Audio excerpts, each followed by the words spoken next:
আমি একদিন জিজ্ঞেস করলাম, ভাই আপনার 4 রাকাত নামাজে একদিন 2 দিন না প্রতিদিন একই অবস্থা দেখি, 15 মিনিট 20 মিনিট সময় লাগান। আমার অফিসে একবার উনি বেড়াইতে আসলেন, আমরা সুহরের পরে সুন্নত পড়ে চলে আসছি, মিটিং আছে, উনি দেখে নামাজ পড়তে পড়তে শেষ নাই। আমি বললাম, ভাই অনেক নামাজ পড়ছেন না? এখন না, ওই 2 রাকাত সুন্নতিতে পড়ছি।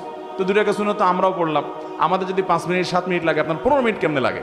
উনি বললো, ভাই দুনিয়াদার মানুষ, অনেক ব্যবসা বাণিজ্য আছে, শত শত লোক চালাইতে হয়, বিভিন্ন দিক মাথা চলে যায়, তো শয়তান তো নামাজে মনোযোগ নষ্ট করতে চায়, এই জন্য আমি শয়তানের সাথে কুস্তি করি নামাজের মধ্যে। শয়তানের মধ্যে সাথে কুস্তি আবার কেমনে করে নামাজের মধ্যে? কুস্তি করলে নামাজ হবে নাকি?